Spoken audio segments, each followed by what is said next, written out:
Well, good morning, good afternoon, good evening, or whenever you may be tuning in to the Growing Our Future podcast. It is an honor to always be able to bring subject matter experts and special guests who are willing to share their experiences, their insights, and their expertise. I've always believed if you want to know what the future is, grow it. But to grow something, you got to plant the right seeds. And today we've brought an expert who's going to help us plant seeds of greatness. He himself is a great example of seeds of greatness. And I got to tell you, as a young person growing up in the state of Texas, I had a front row seat to this man's career. It's an honor to have him on the podcast today, Chancellor John Sharp. Chancellor, welcome to the Growing Our Future podcast. Thank you. Good to be with you. It's an honor to have you. Chancellor, we start all the podcast off with the same question. That is, what are you grateful for today? Well, I'm grateful for family, and I'm grateful to my God, and I'm grateful for Texas A&M, and I am extremely grateful that I was born in Texas and not some other godforsaken place. Well, we are a little Texas proud. I got to give it to you, and I am too. And I couldn't agree with you more. Everything that you just said, I try to share with the teachers and the students that sometimes we need to turn the news down. We need to turn the social media down and look around, because in spite of all the challenges we have a lot to be grateful for. Yeah. And like you said, family, friends, great institutions. There's no question we're blessed. And I appreciate you taking time out of your schedule to share with us today, because we're grateful for your time. Happy to do it. Thank you. Well, so those that might not know the Chancellor, his background goes back to that blue and gold jacket. And so for the folks that did not know that this great Texan right here was in the blue and gold, I'm going to let him tell us.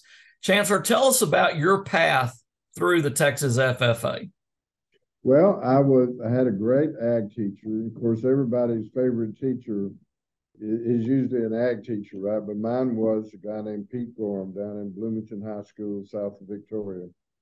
And he, of course, led the FFA chapter there. And so he talked me into running for various offices in the FFA, including chapter president when I was a senior. And I remember being just horrified at the thought that I was going to have to get up in front of a crowd and speak.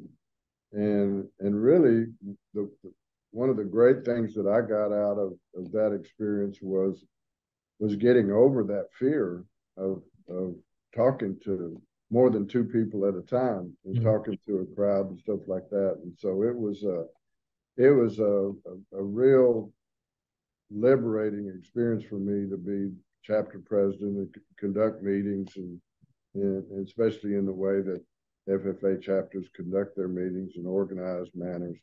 And so it was a big deal to me. As you reflect back on your years, and again, you've had a storied career, and we're going to talk a little bit about that. I mean, you really have had a storied career. And, when you think about the patchwork of Texas, there's no question that you've left your pattern there, your fingerprints there on the great state of Texas. But as you went through the various processes, the state house, the Senate, the comptroller, on up to where you're at today, when you look back at that FFA experience, were there skill sets that you learned back then that helped you along that path?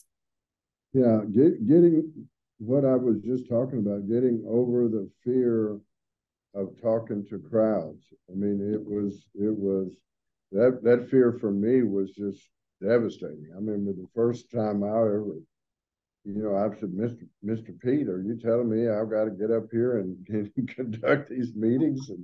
And I said, Lord, I've never done that. I can't imagine I can get through this. And I mean, it was people say that people's number one fear is the fear of speaking to groups. It was really true with me.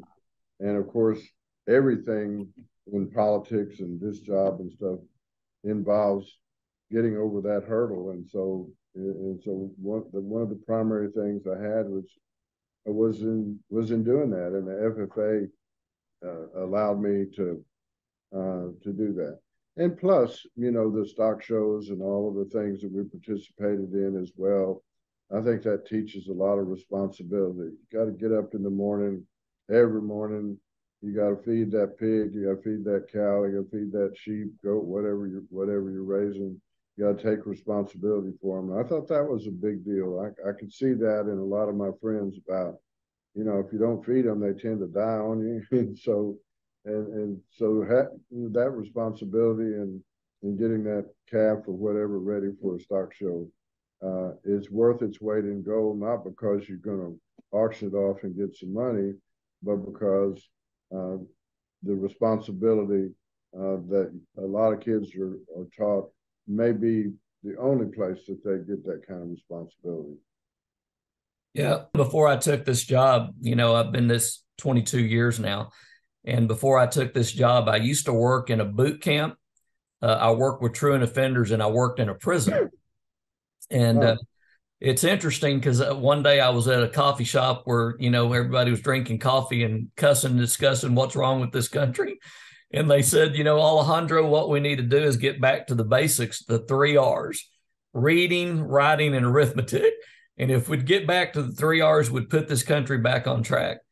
And I just remember looking at him and I said, I don't disagree with you that it's 3 R's, but I would argue that it's respect, responsibility, and resiliency. And what you just said is exactly what I believe our kids get through that ag experience.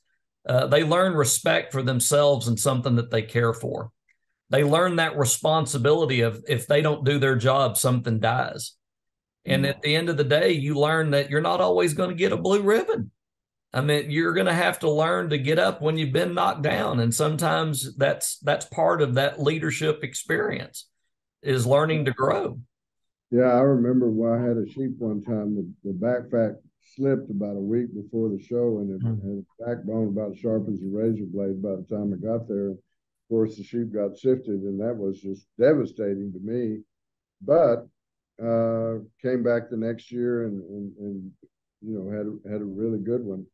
And so I think you learn from your failures as well. And sometimes failures are more important than your victories. Couldn't agree with you more. I told somebody one time, I said, if you want a place that it never rains, I can take you there. Yeah. It's called a desert. Yeah. Nothing grows. But every now and then you get a little bit of pain and you get something good from it. And I think good leaders know how to recognize that. Right. So tell me a little bit about this role as chancellor. When you look at the structure of a university, I think a lot of times kids, when they get ready to go to college, they think about, okay, well, I'm going to go major in this. And if it's a large enough university, it might be the college here or the college there. But then as you move up that structure of the university, there are other components there. Tell us a little bit about the chancellor's role and what is a chancellor at a university? Well, the chancellor hires and fires the presidents and people that run the agencies. The A&M system is a lot different from every other university in that because we're land grant, we have several state agencies. So I've got 11 universities, which includes Texas A&M, but it also includes West Texas A&M, A&M Corpus Christi, Laredo, all over the state of Texas. And we also have 8 state agencies embedded in it. So we've got the Ag Extension Service, which is in every single one of the counties in Texas, save 2. You've got Agricultural Research, which does the largest research organization, agricultural research organization in the country, that develops new food sources, new nutrition, new ways to grow crops, new ways to grow animals, keep them healthier, all those kinds of things. You have the Forest Service, which puts out fires and takes care of forests. You have TDEM now, which is the Texas Division of Emergency Management. And that one was just added. If you remember, Governor Abbott, when Hurricane Harvey came through, asked me to be head of the Rebuild Texas after the hurricane. And we employed all of these agencies, including extension agents, in helping get close to county judges. What kind of problems do you have? You need debris hauled off tell us about it, all this kind of stuff.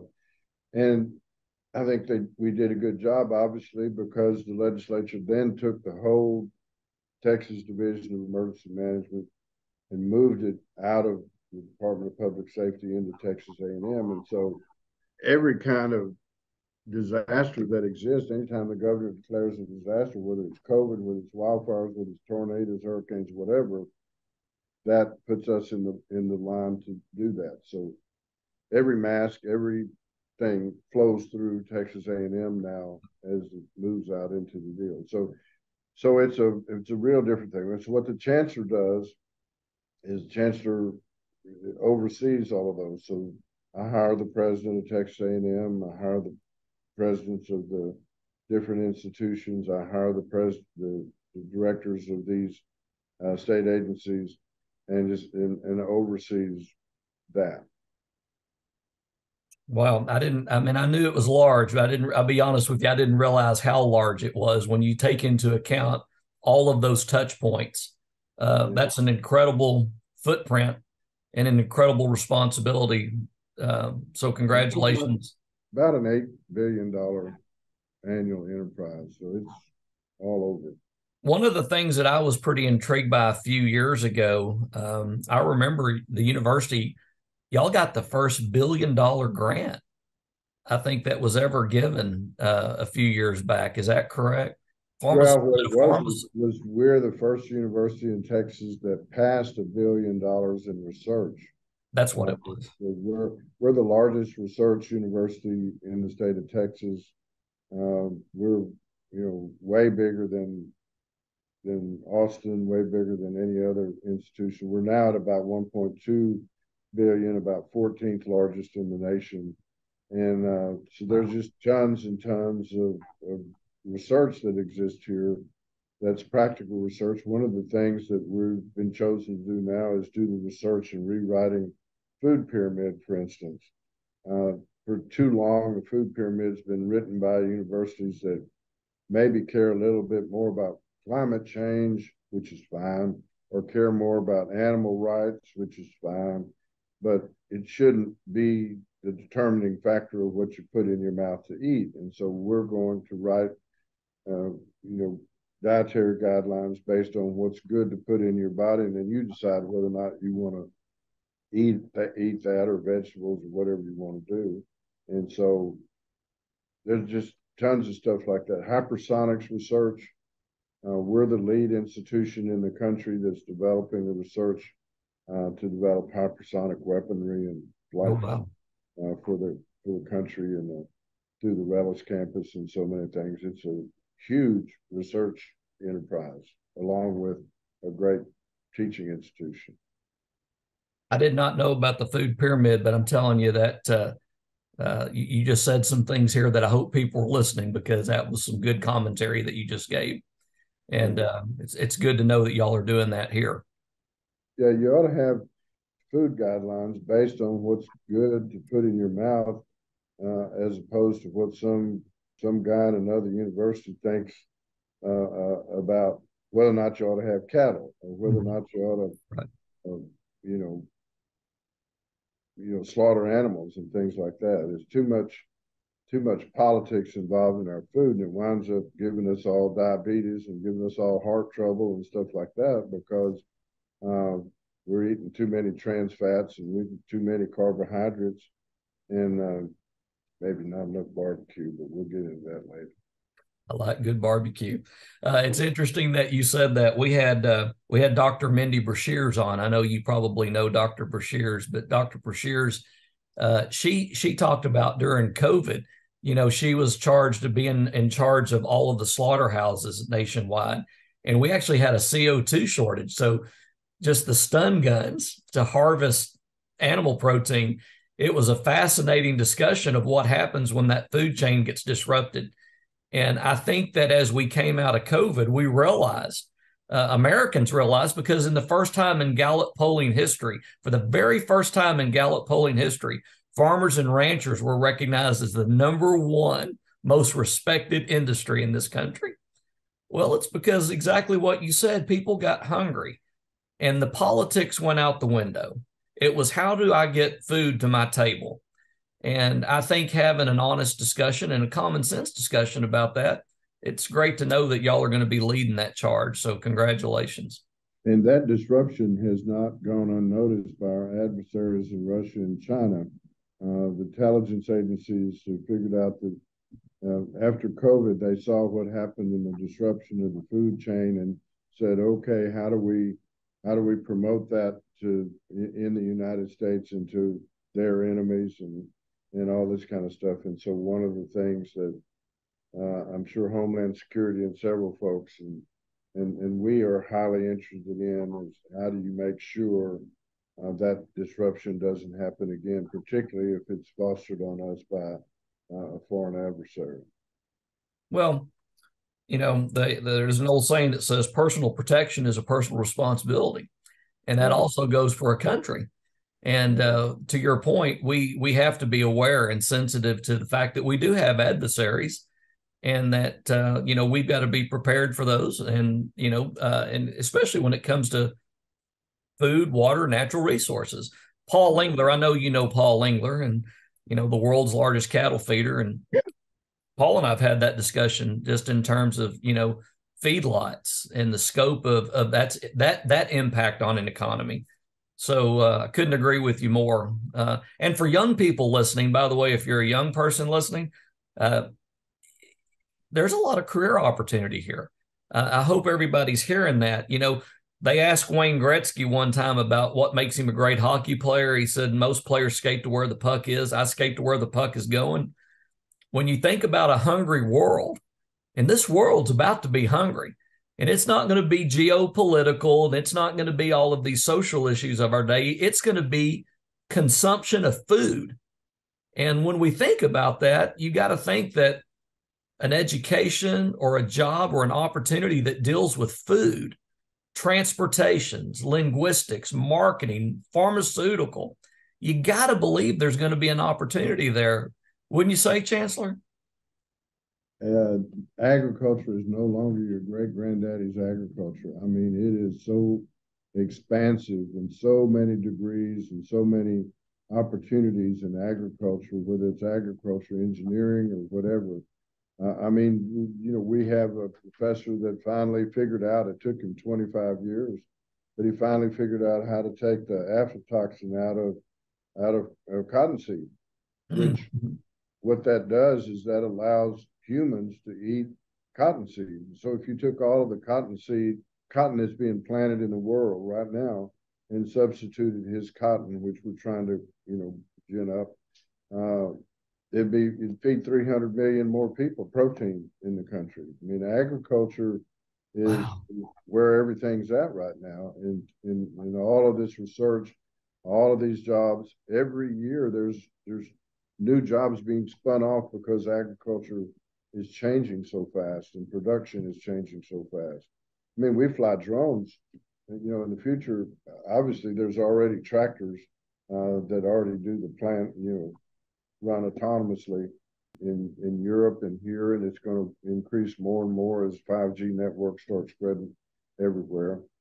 You got, all kinds of drones that fly over a piece of land, and instead of watering the whole place, you just water the places that the drone, laser detects. We've got drones flying over feedlots instead of having to feed aeromycin or some kind of antibiotic to cattle to keep them healthy.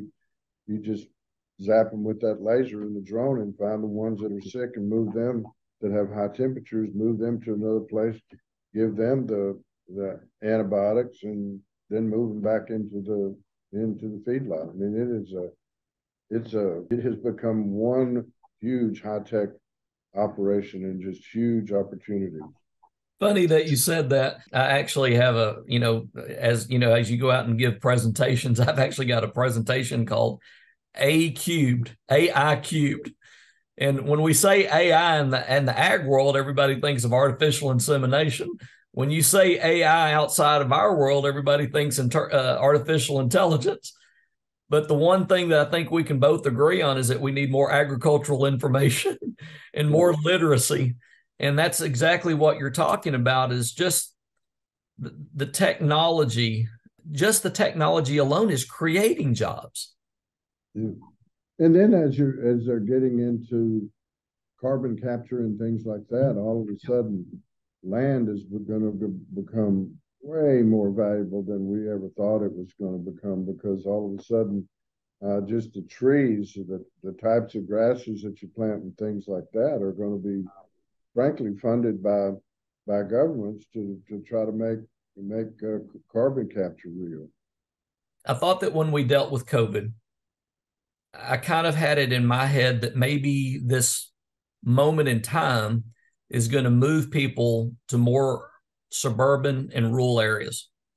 But unfortunately, the stats are not supporting that. The stats are showing that the growth is going to go back to the urban areas.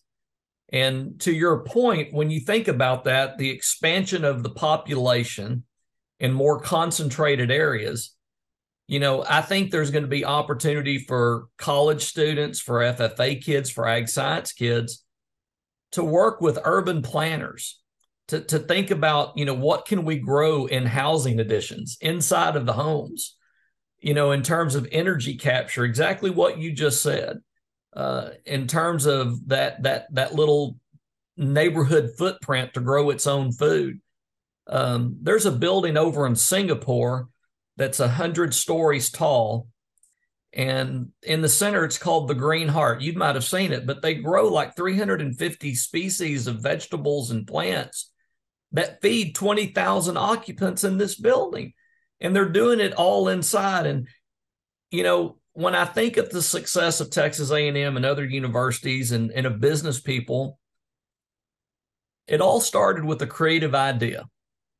I still to this day, and I know we're here to interview you about, your role as the chancellor, but, I shared with you before we started that as a young person growing up, I remember when you, as comptroller, you audited the state of Texas. I mean, you did some things that I thought, well, that just makes a lot of sense. Why would you not, take a look at how you do things? And when you look at the success of companies and you look at the success of this country, it started as a creative idea. And I think that's what you're trying to stimulate there at the university and what we're talking about in agriculture. We need kids to have big imaginations. Yeah, what you're talking about with those big, huge greenhouses, if you look at a little country like the Netherlands, it's one of the top 5 agriculture exporting countries in the world. Why is that?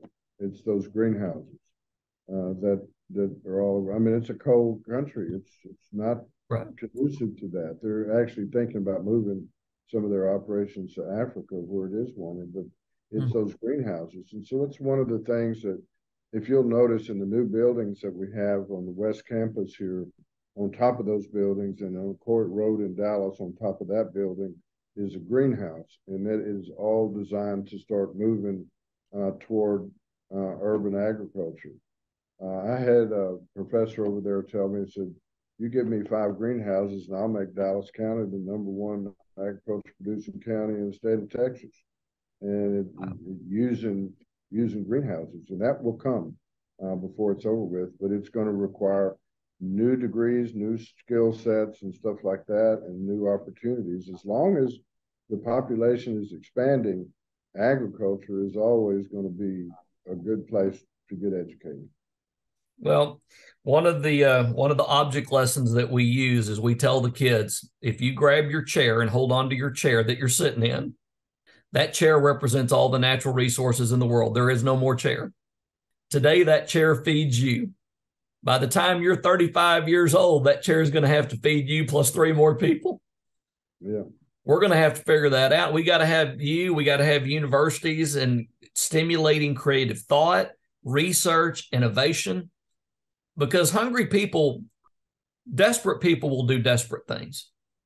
And we need to be in a position where we're leading and we're not following in that situation. Yeah, if it wasn't for agriculture, we'd still be living in caves. I mean, that was the defining moment for humankind when it learned to produce food in one area, and then cities, towns started growing up around it, for sure. Well, you took off here and you gave me more than I was looking for in agriculture, but you did good because that's an important topic. Let's switch gears and talk about leadership.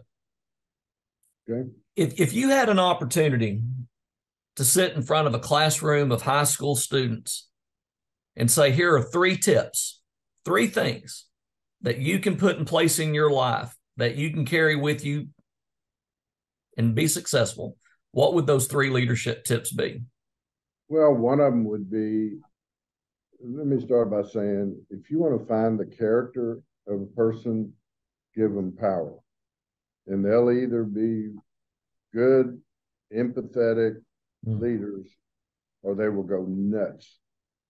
Putin probably is an example of the latter one. But I have seen, and you have seen many times where people are given authority, they become mean, they become dictatorial, they don't respect folks, they scream and holler at folks and stuff like that. And so that's the way you find that out.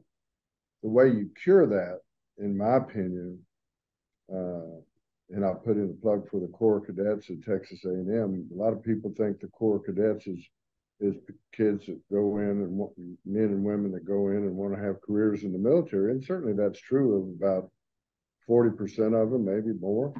But most of them look at it as a leadership institute.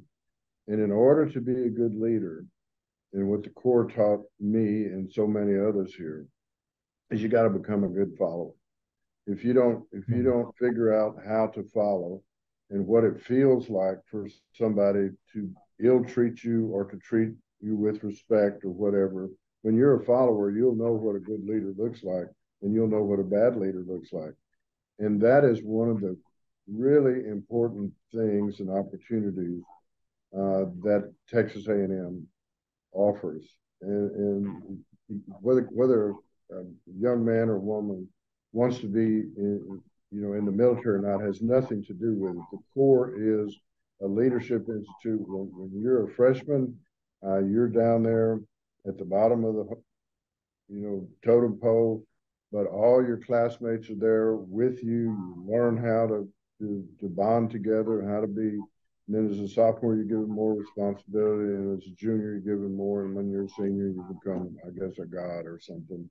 But it is the best leadership training institute, and I thank the Lord that I went through that process, because it's terribly, terribly important, and just a really huge opportunity here. And that's one of the things that you get from that. And so one of the things you get from that is empathy. You know what it feels like to have somebody, ill treat you, and you don't want that to happen when you get to be an upperclassman. And you learn how to be a follower. The most important part about being a leader is, if you can't figure out how to be a good follower first, you're never going to make a good leader. Well, that's good stuff. So you would say be a good follower, learn to have some humility, some empathy. Oh, yeah. Just don't. One of the key things about being a good leader is just don't believe all your own BS. You just make sure that when you become a leader and somebody says, "Oh, you're doing great," stuff like that, well, keep in mind those folks work for you. Maybe they want something out of you. Don't believe all of that. You start believing that stuff, and you become arrogant. Once that happens, well, you're worthless. You're no good to anybody. But the best leaders are ones that are well grounded, that have humility, that have empathy for the people that are underneath them, that want to foster a good place to work and stuff like that. And the way you get there is go through that yourself first. I like that. That's a great perspective, by the way. I had my first intern, by the way. He was a product of y'all's program there. And he wrote an article one time, and it's exactly what you just described. He was involved in campus there, involved in student government, and he took off the FFA jacket. He put on student government there at Texas A&M. And then he became an officer in the Marine Corps. And it's everything you just described. Everything you just described. And he told me, he said, Mr. Alejandro, I learned I took one jacket off and put on another one, but I had the same responsibility. And it was all those same things, the empathy, the humility, the confidence, being a good communicator, all the things that you've shared today. They bore themselves out in his career, and I would say probably in yours and in mine. I think that a kid that gets involved in ag science and FFA and kind of immerses themselves in that opportunity is probably, like you said, because of that path, you follow first. You don't just jump in as the president of the chapter. You follow first. And as you follow through, you're learning and you're seeing and you're becoming that next person that somebody else is going to follow. Yeah. And this is we have an inordinate number of FFA kids that come to Texas A&M. They're drawn to the place. The ones that don't come here are the ones that probably never visited. But this is a place you need to come see. I mean, if you're an FFA organization, this place is kind of made for you. I got here quite by accident. I mean, I had my whole family went to the University of Texas. I had a pigeon when I was 11 years old that got run over by a grain truck. I taped a popsicle stick to the wing. Probably had nothing to do with it, but anyway, the pigeon started flying about 6 weeks later, and I remember sitting on the porch. First time I ever heard the words Texas A&M, and I told my mother, I said, maybe I'll be a veterinarian. I'll fix that pigeon, fixed old pigeon's wing. And she said, she was one of those mothers where, you're 11 years old and you don't know what you want to be. What is the matter with you? And so I said, well, where should I go to school to be a veterinarian? I said, well, Texas A&M. It's halfway between here and Grandpa's place. And I said, well, all right, I'll do that. And then she bought me a hat, and somebody else bought me a sweater. And by the time I was a senior in college, I was done. That he's an Aggie, so that's it. I didn't even know what an Aggie was until I came here. Chancellor, I've known, like I said, I've had a front seat to your career, and I've watched you move through the ranks of being a servant leader, policymaker, and now you're the head of an incredible organization. I was taken by the scope of all that y'all do. And I will say this, I've always been taught that when you're proud of something, you want to share it. And I don't think I've ever heard you not one time be proud of your roots and be proud of Texas A&M University, because you share it very eloquently every time you get up and speak. Yeah, this is a really special place. I mean, people, it's interesting. When we recruit faculty members, or Pentagon comes down here to look at stuff, 100% of the time people leave and they go, oh my God, I had no idea what was here. Whether it's a football game, or whether it's research, or whether it's, hypersonics research, or whether it's engineering classrooms and stuff like that. I mean, this is a different kind of place, and our students are different here. They're different. I mean, if you go to church, and I don't care if you go to Catholic church, Baptist church, Episcopal church, or Jewish synagogue, you better get there 10 minutes early, because it's packed with students. I mean, it's absolutely amazing. The young men and women that are really strong, religious young men and women. I don't know if we get these kids this way when they come here, or somehow we do something to make them like that. But man, they are a different kind of folks, and businesses line up at the graduation rates trying to hire them. They're special. Well, you have an incredible brand. I will tell you, as the development officer of a 94-year-old organization, I tell everybody, if we could just have just a sampling of the Kool-Aid that A&M has, we would be in great shape. And that's not in any way, that's not a dig. It's a compliment, Yeah. because I think you have done an incredible job of creating a culture of stewardship. And every Aggie that I've known, and I listen, I know Buckeyes, I know Vols, I know Badgers. I mean, I know people, as you do too, across the United States. But the Aggies have a very unique culture of stewardship, and that's a compliment. No, I think you're exactly right. And I think a bunch of that comes from the Corps cadets, the kind of keepers of the spirit, the keepers of the traditions and stuff like that. There's an old saying around here and some T-shirts that say, the Corps mixes the Kool-Aid, but everybody drinks it. Well, listen, and I know you know this. I went to Texas Tech University, and I was actually on the program. I think it was Dr. Vanderveer back in the day. Yeah. So it was Bum Phillips, the coach of the Oilers, Vanderveer, myself, and the 4-H president. And I'll never forget it when we got off the stage. Vanderveer came up to me and he said, "I know this young man's coming to A&M, but I sure would like to talk to you." And I told him, I said, "Listen, I have Aggie blood, but I'm going to finish at Texas Tech." I said, "I love you guys to death." But I've always been proud of the relationship that I've enjoyed with A&M. I've been to your Mays School of Business. Phenomenal program. Phenomenal program. I've actually done some fun training with some of your Corps cadets, by the way, with some martial arts stuff. So I have great respect for your university. I know you're proud. I'm proud for you. I'm proud of y'all. And I'm also very honored that you took time to share with us today. We tell the students all the time that there are 4 T's to philanthropy. Philanthropy is giving of your time, talents, treasure, or testimony. That's the 4 T's of philanthropy. And some people can give you their time because they don't have much else. Some people can share their talent. Some people have that ability to write a check.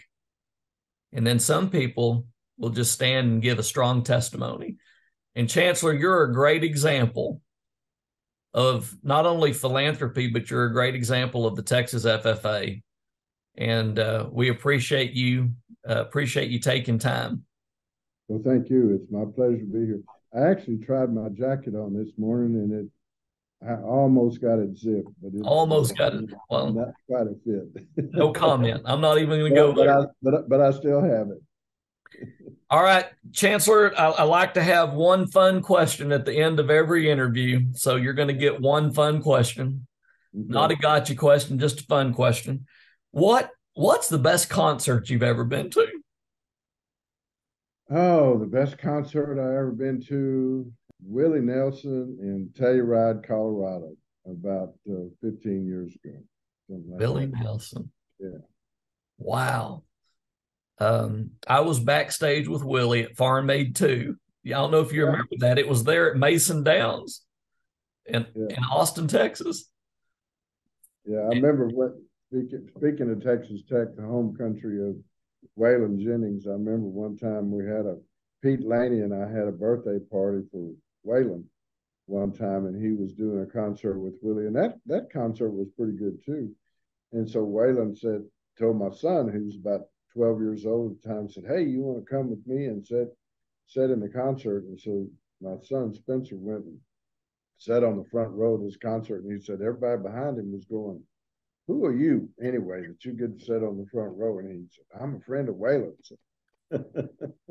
So that was a good concert too, when Willie and Waylon were doing a Harley Davidson concert. It's the Harley Davidson convention in Austin. That one was better than the one in Telluride because you had Willie and Waylon together.